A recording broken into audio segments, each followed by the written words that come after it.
What if a sudden military crisis in a major oil-producing nation rocked the world tomorrow?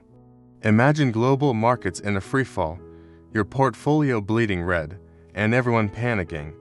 While we hope it never happens, being prepared is your best defense. Today, we're diving deep into a hypothetical scenario, a major geopolitical shock in Venezuela, set in the year 2026.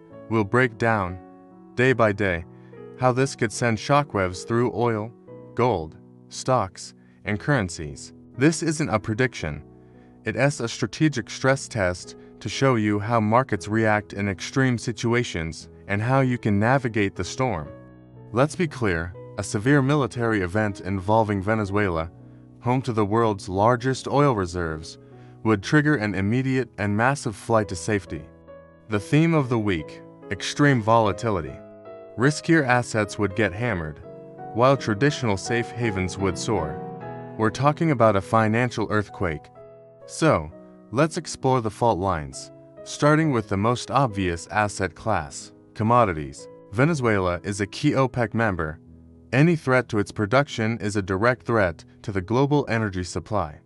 The moment the news breaks, we would see crude oil prices, both Brent and WTI, spike dramatically, potentially jumping 10 to 20% within the first 48 hours.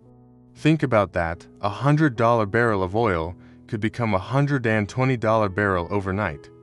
Beyond this initial shock, a sustained geopolitical risk premium of $5 to $10 per barrel would likely be priced in for weeks, or even months, depending on the severity and perceived threat to oil infrastructure. The world would be glued to any announcements from Saudi Arabia and Russia, the leaders of OPEC Plus, watching to see if they can and will increase their own production to offset the potential loss from Venezuela. Now, let's talk about the king of safe havens: gold. In a crisis like this, gold does what it has always done: it shines. As investors scramble to protect their wealth from market chaos and the inflationary pressure of skyrocketing energy prices, we'd see a massive rush into gold. We're talking about gold potentially smashing through all-time highs. Money would pour into physical bullion, gold coins, and gold-backed ETFs. Gold becomes the ultimate insurance policy against systemic risk. And in this scenario, everyone would be looking to cash it in. With oil and gold on a wild ride, what happens to the stock market? In a word, pain.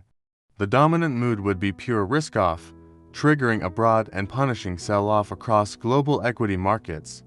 We could see major indices like the S&P 500 in the US, the FTSE 100 in London, and the Eurostoxx 50 all drop anywhere from 3 to 7% in the initial wave of selling, and it wouldn't be an even drop. Growth-sensitive sectors, especially technology stocks that have led the market for years, could face amplified losses as investors ditch high-valuation names for safety. Digging deeper into the sectors, the losers and winners would become very clear, very quickly. The hardest-hit industries would be those directly impacted by fuel costs. Think about airlines, trucking companies, cruise lines, and logistics firms. Their single biggest expense just exploded, crushing their profit margins. Consumer discretionary stocks, companies that sell non-essential goods and services, would also suffer as consumers tighten their belts in the face of higher gas prices and economic uncertainty. But even in a sea of red, some islands of green would appear.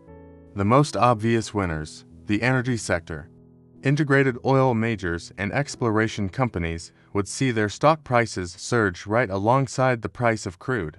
Their revenues would skyrocket. Another sector that could see significant inflows is defense. Geopolitical tension is, unfortunately, good business for defense contractors. Finally, cybersecurity firms could also outperform. In a state of heightened global conflict, the risk of state-sponsored cyberattacks increases, making their services more valuable than ever. Next, let's turn to the foreign exchange and bond markets, which are the plumbing of the global financial system. In a crisis, capital flows shift dramatically. The biggest winner in the currency world would be the US dollar. Despite any long-term concerns, in a moment of acute crisis, the dollar's status as the world's primary reserve currency makes it the ultimate liquid haven. The DXY, or dollar index, would strengthen significantly. At the same time, currencies of countries that export commodities, like the Canadian dollar and the Mexican peso, would weaken, along with most emerging market currencies. We also see classic havens like the Japanese yen and the Swiss franc appreciate as investors seek shelter. What about bonds? The demand for the safest government debt on the planet, U.S. Treasury bonds, would surge. As investors pile in, the prices of these bonds would go up, which pushes their yields down. This creates a fascinating dilemma for the Federal Reserve. Falling yields might suggest an economic slowdown, but surging oil prices suggest rising inflation. The Fed would likely be forced to step in with stabilizing messages, maybe hinting at a more dovish stance to ensure financial markets don't completely seize up. Their main job becomes calming nerves. So, how does this all play out over one chaotic week? Let's map it out. Day 1 are all about shock and awe. The news breaks, we get the first frantic headlines and initial, often conflicting, statements from Washington and Caracas. Volatility goes through the roof. The VIX, Wall Street's fear gauge, would spike. The market reaction is swift and brutal. Oil and gold surge, stock markets plunge, and investors flock to the US dollar and Treasury bonds. It's a pure, unadulterated panic reaction. By day 3 and 4, we enter the assessment and response phase. The fog of war begins to lift slightly. More facts emerge, separating rumor from reality. The world's leaders respond. We see emergency meetings of the UN Security Council and statements from OPEC Plus and the G7 nations. Volatility remains extremely high, but the initial, sharpest moves might start to moderate. Markets try to digest the news. We might even see some technical bounces in the stock market, especially if the news flow suggests the crisis is escalating further. This is the phase of gut-wrenching uncertainty. Finally, day 5 through 7 about finding a new equilibrium. The market's focus shifts. The immediate military shock is now being priced in, and attention turns to the longer-term fallout. What are the political consequences? How will global supply chains adapt? What signals are central banks like the Fed and the ECB sending about monetary policy? Markets will try to establish new, wider trading ranges based on these updated risk premiums and the revised economic outlook. The initial panic subsides, replaced by a tense, uncertain new normal. So, faced with this terrifying week, what should an investor actually do? The most important thing is to have an action plan before the crisis hits. First, know what signals to monitor. Don't get lost in the noise of social media. Stick to credible, real-time news wires like Reuters and Bloomberg. Pay close attention to weekly oil inventory data and any official comments from OPEC. Listen carefully to every word from central bank governors. And keep an eye on the key fear gauges, the VIX for stock market volatility and the DXY for the strength of the US dollar. These are your dashboard instruments in the storm. Second, and this is the most important rule of all, know what pitfalls to avoid. The absolute worst thing you can do is panic sell your well-diversified, long-term portfolio based on a single news event.